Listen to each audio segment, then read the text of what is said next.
Hi all, I welcome you to the podcast today. Today we have Miss Preeti Dung, CPA Australia India Head, Mr. Rishab Lodha from Lodha and Bhatt, Mr. Basappa Manappa, who is the CFO at INDIC EMS Electronics Private Limited.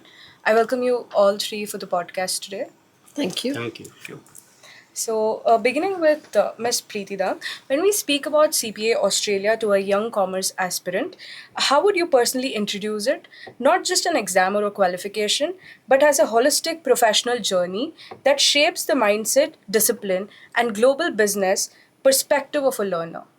Right, thank you for asking. CPA Australia is a journey, I would say. So it transformed an aspirant from being just a vanilla to a casata. So what I mean to say is, being very basic to future ready. So we have a very structured learning, so that helps the students become more disciplined. Through our continuous professional development, it makes them more professional, have exposure to that.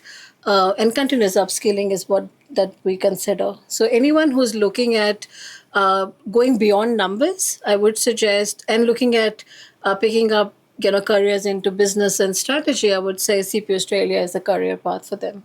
That's great, ma'am. Now, moving to Mr. Rishab. As a professional, you have witnessed a lot of transformation in the field. Could you please share your opinion on digital transformation like AI, automation, and cloud computing?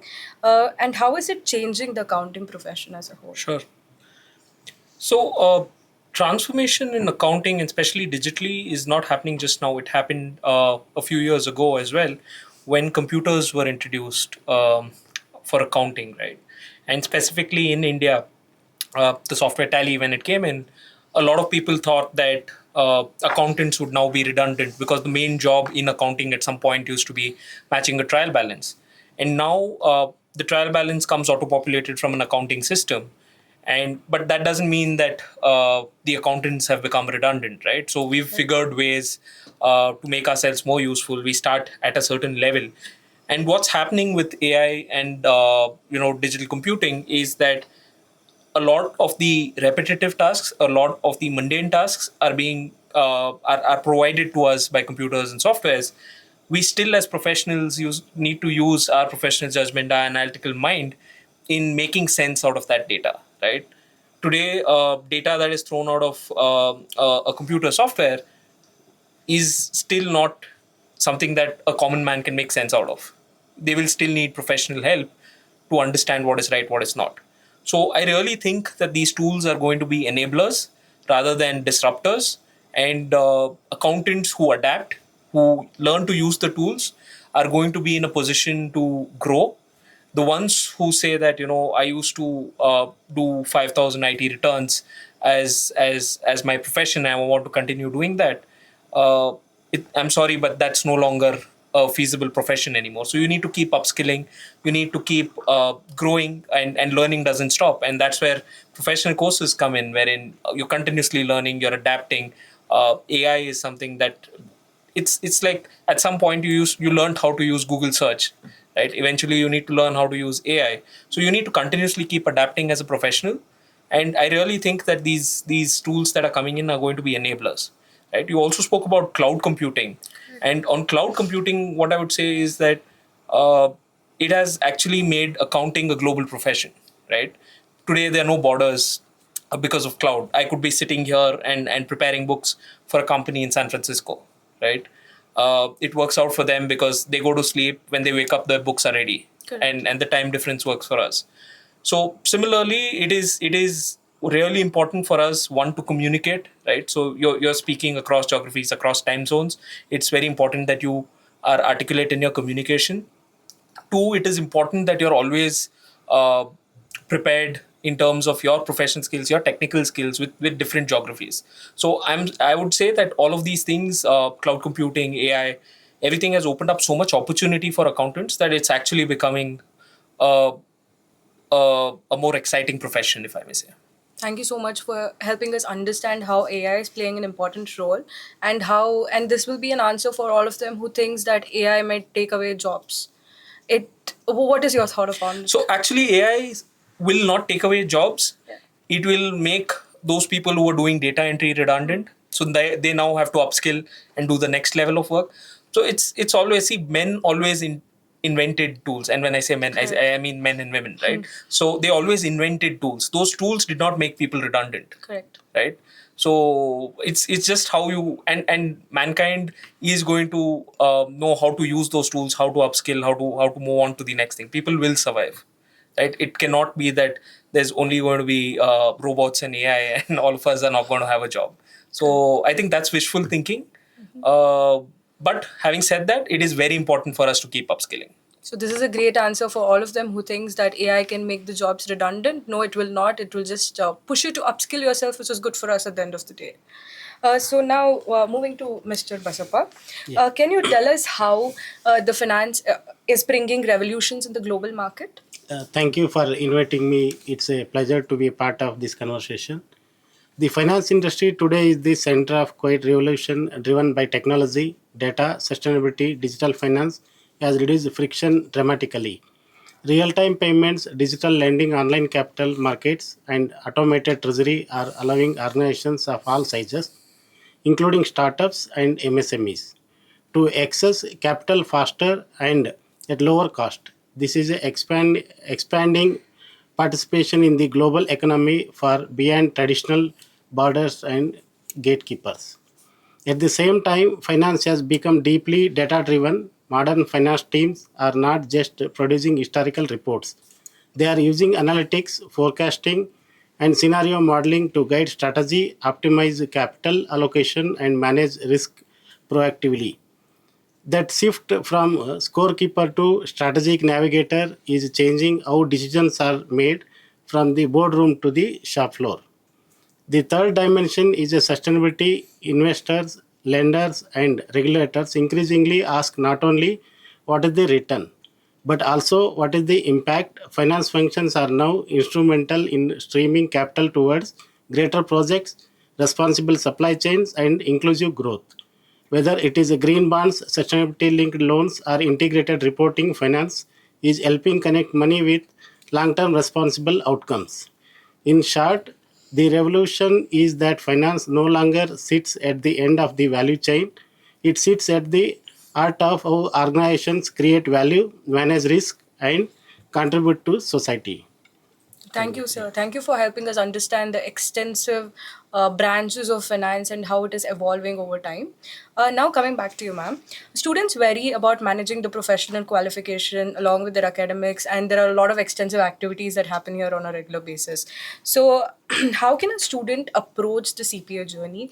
Where can they begin with, and what are the skills that they have to keep in mind before giving their exams? Perfect. Thank you for asking. Look, based on my experience, and majority of the time that I speak to students and aspirants, the first advice that I give it to them that please don't be in a hurry. There is no rush. You have to go through the content as deep as possible and as slow as possible, right? So that's the first advice. The other is, I think, it's tough. I mean, if I go back to if when I would have started my graduation, if I was to do a professional qualification alongside, it's not an easy journey at all, right? Because during this time, I think kids also want to socialize. They have those different aspirations as well. But having said that, I think the first core, I think, and the foremost important thing is how do you prepare yourself mentally? Because it's a long commitment.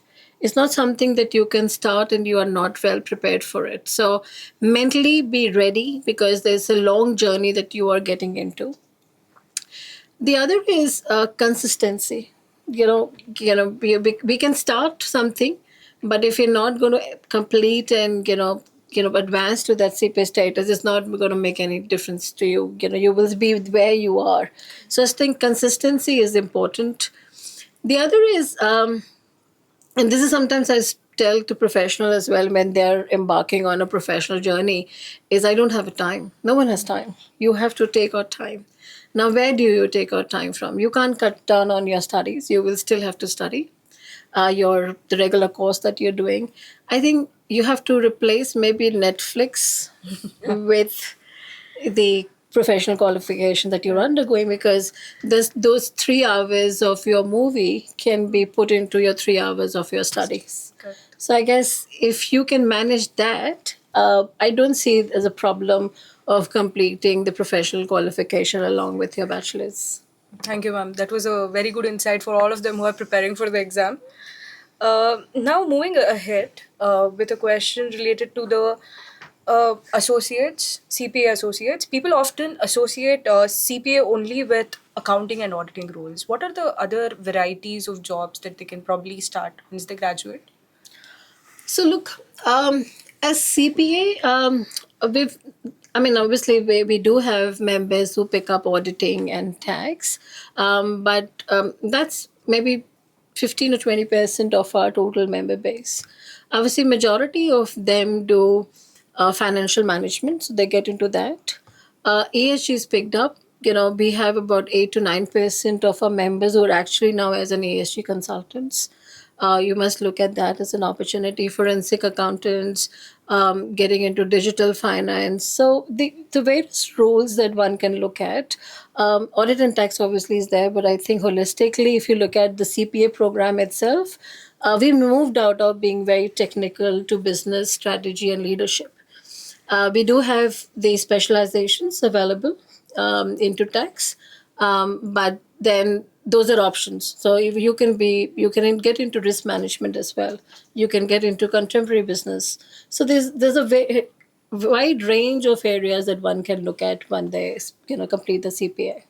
So, post completing CPA, like for example, you spoke about forensic accounting. Is there any need for additional qualifications?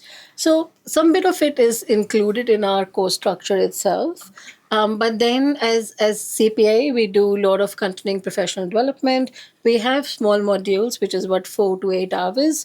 And that content keeps changing. So we encourage our members to look at what we offer under our bite-sized learning and also micro-credentials. Also, there are certain programs that are frequently conducted for CPA members. Yes. So, are there any programs like that for CPA students where they can network and connect with their peers to understand how they are preparing for the exams? Any platform as such which can help?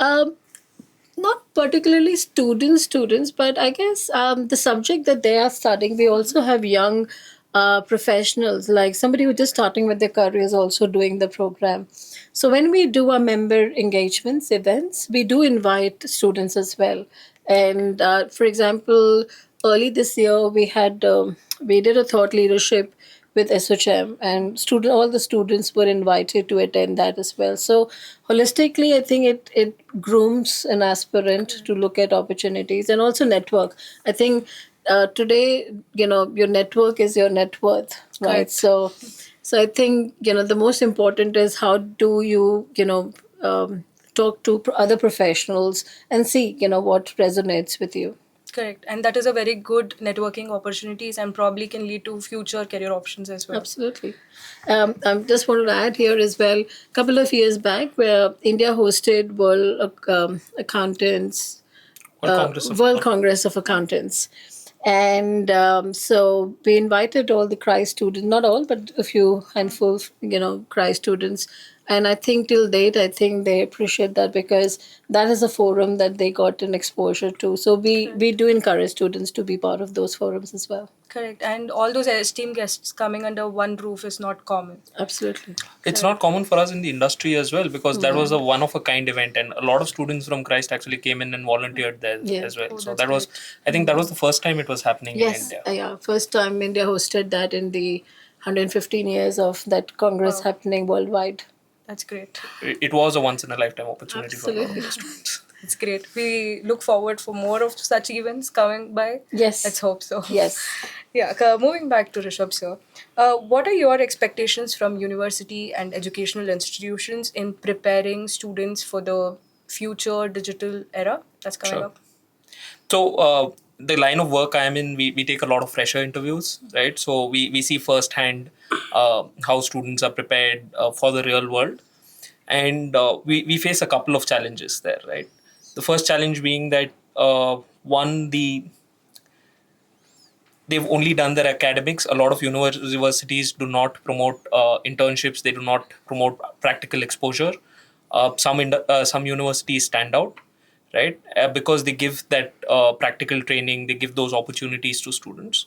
So it's really important for universities to acknowledge the fact that while skilling is important, the application of those skills is taught in the real world. So giving students opportunities to try it out firsthand while they're learning it is an important skill set that you can add to a student's life. It also helps in increasing the value of that student when they really go for the job market, because they would be competing with people who've never gone to an organization or done any kind of work in an organization. So that is one important skill set that I would say is important for universities to acknowledge. Two, the agility and networking isn't taught in classrooms, but providing opportunities to network, like you just asked early on, that would students get more opportunities to network? I think it's very important. Back in the day, networking wasn't given as much importance, right? Today, networking is important. Like Preeti mentioned, network is net worth. So it is important to facilitate networking. Now, networking cannot be taught in a classroom, but as a skill set, facilitating that kind of networking is going to be important in a student's life. Three, giving a global perspective to students, right? Like I mentioned earlier in the conversation, that we are borderless today, and especially in the finance profession, you might be doing a consolidation for a entity out of Colombia, right? Knowing a bit about the culture, knowing a bit about different geographies, what people speak, what people eat, what people like, is an important skill set to have. Being able to mingle with people from different geographies, right? So these soft skills, and a lot of these soft skills and practical aspects of the real world, if those are inculcated or opportunities are given to students to do it in an environment which is still safer, right? That would be, I think, a great value add for a lot of students. Thank you on that, sir. And speaking about empowering students, any word of advice for the young professionals who are starting off their journey?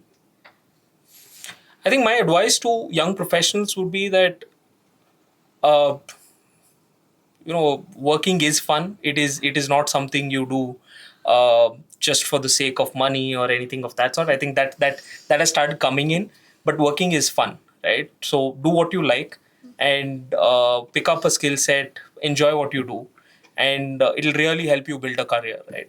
I'm not a proponent of I will retire at 40 or 35 or whatever else. I might work till I reach the graveyard. So so that is the idea. Enjoy what you're doing, and I think it'd be fun, right? So my word of advice for students is always look at the brighter side of things, the practical aspects. Bookish knowledge is important, but if you don't know, ChatGPT is there, you've got Google, you've got everything else. You will be able to pull out the law, right? But how you're going to apply it, how you're going to advise, and in what situation you're going to advise is going to be important, and that cannot be taught in classrooms. So make use of every opportunity that you have to absorb the knowledge that you're getting in universities, but have the skill set to apply it when you come out. This is one of the key advice probably we'll all take home today. And Can I add that? Yeah, Can I add please. something to that? So, again, as clearly said by Rishab, I think follow your heart. I think that's very important, right? And I say this every time, and to my son as well, is that you have to have your strong foundation. Don't try to, pick up a job and say, oh, okay, there's no fun doing what I'm doing. It's boring, it's monotonous. I need something else to be done. You need to get onto that monotonous work. You have to do initially in those years. And when your foundation is stronger, it's easy to move up the ladder. But if your foundation is weak, you may move up the ladder, but then you will be shaken after a while. So I think my serious advice is be consistent and make your foundation more stronger. In addition to that, they do have this perception that tomorrow I'm going to join a job. First and foremost, they will feel that they'll not be doing the monotonous work. They would expect something exciting from their workplace. Yes, how from do the you make first day. something exciting? I guess I always tell even to my people who work with me, and I tell them, I said, you have to make your work interesting, right? Nobody else can do that, right? So that's up to you how you make that. So also they have this, they don't understand the hierarchy, and it takes years of hard work to reach the position probably all of you are sitting at. They would probably want something in the leadership role in the next, Very quickly. yeah, very quick, probably within 5 years of their work professional journey. So what would be your piece of advice for the students? So actually, it's not wrong to need a leadership role in 5 years, right? But are you ready to go through that grind, Yes. right? uh, if you can get 10 years worth of experience in those 5 years, you can very well demand a leadership role, right? It's not wrong to have aspirations, but be realistic, Be right? realistic. Absolutely. So, day one, first job, don't say I want strategy. Right? Strategy takes years to formulate. Even we are still Right. learning Yeah, how to absolutely. formulate strategies, Yeah. right? So, start with the basics. Like Preeti said, the groundwork is really important, but having aspirations is not wrong, right? You want to do something. There've been enough examples of students, of people who in their early 30s have managed to build corporations, right? Correct. Yeah. So it's because someone building their own business, if they've worked for 10 years, they've got probably 20 years worth of experience, right? So then he is right in asking for a leadership role. And I think we should give them those opportunities, but students need to realize that it really means that then that 70-hour work week comes in, and there's everything else, and And then the work-life yeah. balance. Yeah, so it is what you want at the end of it, right? So you could very well have a 9 to 5 job, go home, enjoy. Or if you really want that leadership role in 5 years, then you need to put in those hours. Grind. Correct. Right, and also maybe just come to work, come to office, and not request for work from home. True that. So coming back, we've seen how dynamic the entire CPA qualification has been. I mean, we are working in an era where things are changing every now and then, and we see the structure, the syllabus of CPA is continuously adapting to these changes that is happening externally. Can you please walk us through that journey about how CPA identifies these changes and implement that in the syllabus? So we work closely with industry aid. It's very important, right? Because and we can proudly, I can proudly say that CPA Australia is, I think, one of the only professional body who actually sits and prepare their own study materials. So we do it ourselves, and this is in obviously in discussion with industry, where industry is going. In fact, as we speak, our program is going to go under a huge transformation, and another year or two we will see new subjects coming in as well. So it's still confidential as of now, but yes, you will see that coming through. But yes, we continuously, and not just the program, we also are at, even the bite-sized modules that we have, we change every few months. Like even our course content is, I think, 18 months we have to have a new edition. So 18 months you have to have a new edition. We need a lot of investment and time and energy to work through with industry to ensure that we are aligned with what the industry requirements are. And hence, I think I can proudly say that once you complete the program, the industry do recognize and really highly regard the qualification, because they know that the kind of approach or the rigor that they will bring, it will be quite uh, organization ready, I would say. That's great. That's really great to know, because the only thing that most of the students face is the outdated syllabus. Most of the syllabus are not just updated to the dynamism that they're facing. So when they're studying, they feel it's just redundant. It's so good to know that CPA Australia continuously make that effort. Yep. Sir, what would be your one piece of advice for all the CPA students preparing and planning to give the Yeah, exam? one advice: continuous learning. So they have to keep learning till they get results, and this one. And second one is they have to do the task management. So every day they have to maintain daily task. Either they can write it by diary, or they can use it any digital tool. Even nowadays, even mobile also we can maintain. Correct. So with that is very important for Okay, students or even continuous learning professionals also. and daily tasks. Yes, task Okay. management. Thank you. Yeah.